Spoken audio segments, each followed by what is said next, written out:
Hello everyone, welcome to my YouTube channel.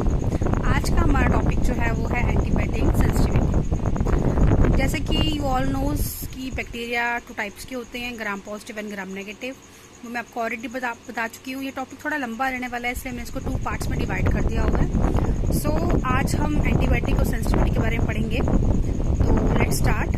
When we know which type of bacteria can cause infection, जब हमें पता लगता है कि किस प्रकार का बैक्टीरिया जो है इन्फेक्शन काज करता है, हम उसको उसी के टाइप से उसको ट्रीट करते हैं।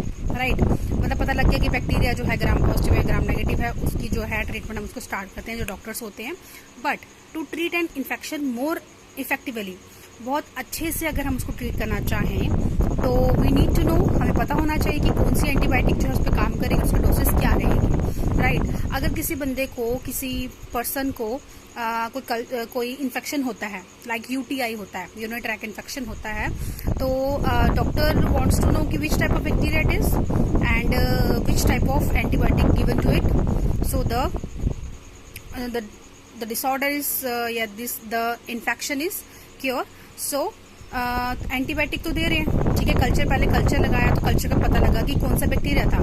लाइक अगर यूटीआई में इकोलाई है तो इकोलाई के लिए पर्टिकुलर कौन सी एंटीबायोटिक होगी वो भी पता लगना जरूरी थी। इसलिए जो सेंसिटिविटी, उसकी सेंसिटिविटी लगाना जरूरी होगी, ठीक है।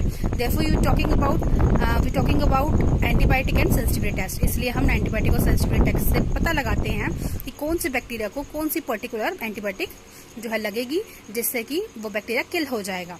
इसलिए जो मेथड हम यूज करते हैं उसको कहते हैं डिस्क डिफ्यूजन मेथड, इसको हम कैरी बाय मेथड भी कहते हैं। अब इसमें हम उसका प्रिंसिपल, उसका प्रोसीजर, उसकी प्रैक्टिसेस, उसके ट्रबल शूट, उसके बारे में पढ़ेंगे। तो रिक्वायरमेंट क्या रहेगी इसके लिए? एक कल्चर प्लेट और जिसमें हम एंटीबायोटिक लगाएंगे और सेपरेट लैब। राइट, इन्फेक्शन जो है वो इधर ग्राम पॉजिटिव काज कर सकता है और ग्राम नेगेटिव काज कर सकता है, ठीक है। तो यू ऑल नोज कि जो ग्राम पॉजिटिव होते हैं वो जो है चेन शेप में पर्पल कलर के होंगे और ग्राम नेगेटिव जो है वो पर पिंक कलर के होंगे या फिर पिंकिश कलर के होंगे। Knowing which type of bacteria can cause infection, ये पता करके कौन से टाइप का बैक्टीरिया जो है इन्फेक्शन काज करता है। बड़ी सारी जो हमारी एंटीबायोटिक्स हैं उनको ब्रॉड स्पेक्ट्रम हमारे पास अवेलेबल है। तो इनकी जो एंटीबायोटिक हमारे पास हैं, हम उनको रैंडमली कर देते हैं तो वो किल तो कर देगा बैक्टीरिया को। बट कुछ बैक्टीरिया ऐसे हैं जो कि अब रेसिस्ट हो गए हैं बड़ी सारी एंटीबायोटिक से, बिकॉज उन्होंने अपने आप को इतना म्यूटेट कर दिया है, अपने आप को इतना एनहांस, इतना अपडेट कर दिया है, अपडेट वर्जन ले आए हैं अपने आप का। जैसे कि हमारे फोन्स के वर्जन रहते हैं, वैसे बैक्टीरिया ने भी अपने आप को इतना म्यूटेट कर दिया, इतना मल्टीप्लाई कर दिया हुआ है कि वो अब कुछ एंटीबायोटिक से किल होना ही बंद हो गए हैं। तो ड्यू टू दिस हम जो है एंटीबायोटिक सेंसिटिविटी लगाते हैं कि कौन सा बैक्टीरिया जो है पर्टिकुलर एंटीबायोटिक से किल हो जाए। तो अगर नहीं होता है फिर कॉम्बिनेशंस में डॉक्टर मेडिसिन प्रोवाइड करते हैं पेशेंट को कि एनी हाउ वो डॉक्टर्स का रहा। फिलहाल जो एंटीबायोटिक्स है तो उसके लिए हम एंटीबायोटिक सेंसिटिविटी टेस्ट लगाते हैं कि, और उसके लिए सबसे पहले हमें एक इनोकुलम प्रिपरेशन करनी है। इनोकुलम क्या है? ये सर्कुलर एरिया देख रहे हैं आप, हमारे पास कल्चर प्लेट होगी, हम एक इनोकुलम बनाएंगे, दिस इज इनोकुलम, एंड फिर स्टिकिंग करते हैं। कल्चर लगाया हमने, ओवरनाइट इंक्यूबेट करने के बाद हमने उसमें क्लोनी पिक करते हैं विद द हेल्प ऑफ, इससे हमने क्या बनाया? इनोकुलम। इसको कहते हैं इनोकुलेटिंग लूप। इससे हम क्या बनाते हैं? इनोकुलम बनाते हैं, ठीक है। इनोकुलम मतलब ये जो सर्कुलर, ठीक है। तो ये लूप का जो फ्रंट एरिया है इसको हम लूप कहेंगे। ये इसका हैंडल आ गया। इसका काम क्या है? टू पिक और transfer small sample of micro organism. इसका काम क्या रहता है? ये ट्रांसफर करता है, उठाता है और पिक करता है small sample of micro organism. Right, तो ये कल्चर प्लेट आ गई, आपने इनोकुलम बनाया कल्चर प्लेट पे, ठीक है। उसके बाद आपने क्या किया? After incubation for overnight, then after the growth appear, the culture bacteria appear on this plate, you pick the clone and put it into the peptone water. फिर आपने पेप्टून वाटर में डालते हो और आफ्टर दैट आप उसकी सेंसिटिविटी लगाते हो। ये आ गए मैनुअल टेक्निक्स। अब इसके लिए हम एक स्टैंडर्ड यूज करते हैं, इसको कहते हैं मैकफर्लैंड जो स्टैंडर्ड है, जिसकी जो क्वांटिटी है वो क्या है? 0.5।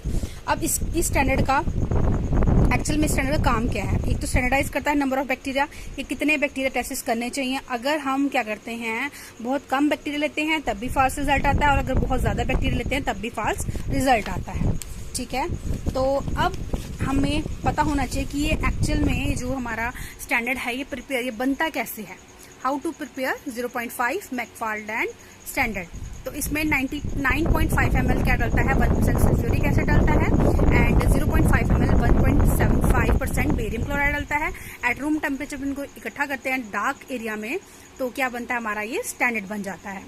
अब बैक्टीरिया स्टैंडर्ड आ गया ये, ठीक है, ये हमारा स्टैंडर्ड आ गया। और बैक्टीरिया सस्पेंशन, अब बैक्टीरिया सस्पेंशन में क्या रहेगा इसका, 1.5 × 10⁸ CFU पर ml, ठीक है। अब CFU क्या है, व्हाट इज CFU? CFU पर ml मतलब कॉलोनी फॉर्मिंग यूनिट की हर ml में कितनी कॉलोनी जो है फॉर्म हुई है, वो उसकी CFU वैल्यू होती है। अब ये करती क्या है CFU value? It is a unit that we use for estimating the number of viable bacteria.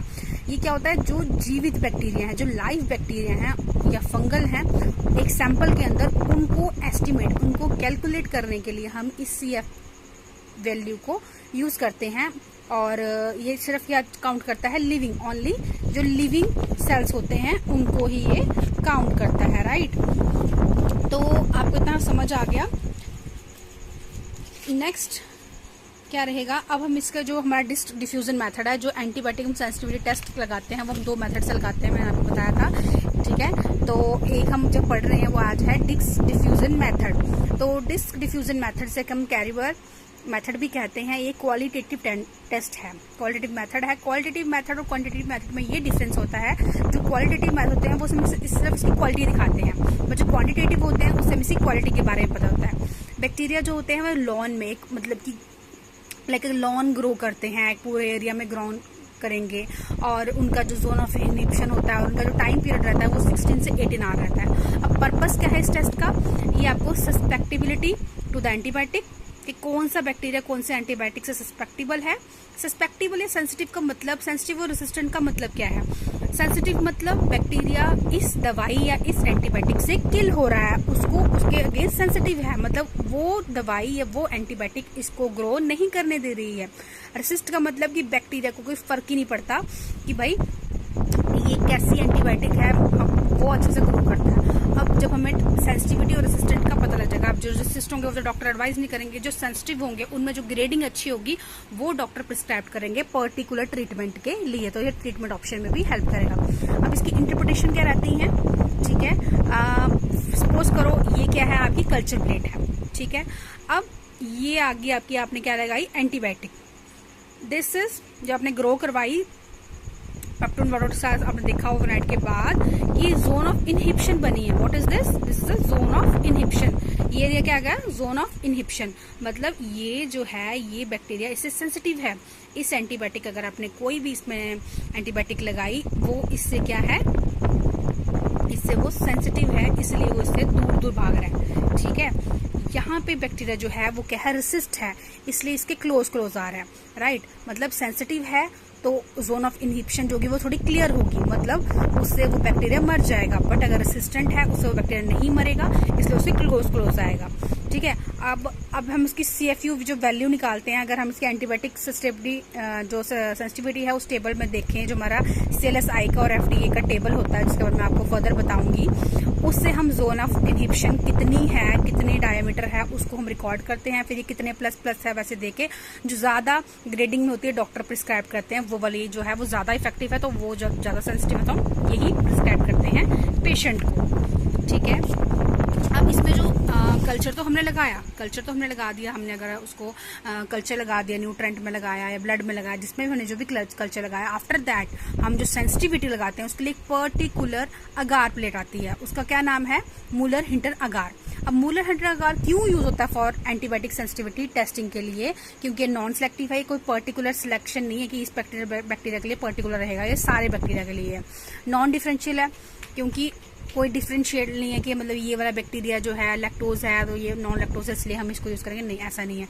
ये ग्राम पॉजिटिव और ग्राम नेगेटिव दोनों के लिए होता है, क्योंकि अगर ये अलग अलग स्पेसिफिक होगा तो फिर भाई बाकी के बैक्टीरिया इसमें ग्रो नहीं कर पाएंगे, इसलिए ये कोई सिलेक्टिव नहीं है, कोई डिफरेंशियल नहीं है, दोनों को उसमें हेल्प करता है ग्रो करवाने में। अब इसमें स्टार्च होता है, अब अगर बैक्टीरिया ने ग्रो करना है उसको स्टार्च भी तो चाहिए ना, तो absorb toxin so that non interfering with bacterial growth. इसमें क्या होता है, जो स्टार्च है वो क्या करता है, टॉक्सिन्स को एब्जॉर्ब कर लेता है, इसलिए वो बैक्टीरिया की ग्रोथ में इंटरफेयर नहीं करता है। एक टाइप ऑफ ये एनर्जी सोर्स है। और थर्ड वन इज लूज अगार। अब देखो अगार क्या है, एक सॉल्टिफाइंग एजेंट है, सॉल्टिफाइंग एजेंट है तो वो ज़्यादा सॉल्टिफाई करता है, लेकिन इसमें लूज अगार डलता है जिससे क्या होता है कि डिफ्यूज़न, मतलब अच्छे से एंटीबायोटिक्स और जो हमारी, अब हमें एंटीबायोटिक को सर्कुलर उसमें हमें अरेंज करना होता है पूरी प्लेट में, तो अगर वो बैटर डिफ्यूज नहीं होगी तो उससे क्या होगा, वो गिर जाएगी। तो फिर वो जब उसको इन्वर्टेड रखते हैं हमारे इंक्यूबेटर में तो वो गिर जाएगी, तो वो डिफ्यूज नहीं पाएगी, इसलिए यहाँ पे हम लूज अगार यूज़ करते हैं। तो मोलर हिंटर हम क्यों यूज़ करते हैं आपको पता लग गया, क्योंकि नॉन सेलेक्टिव है। तो ऑल वी नो कि Muller Hinton is preferred for the antibiotic and sensitivity test. तो आपको इतना यहाँ तक समझ आ गया होगा। I hope it's very helpful to you. So keep watching and subscribing my channel for more update and this video to be continue for the next video, because ये टॉपिक बहुत लंबा होने वाला था, इसलिए मैंने इसको 2 पार्ट में डिवाइड किया। सो keep watching. Thanks for watching.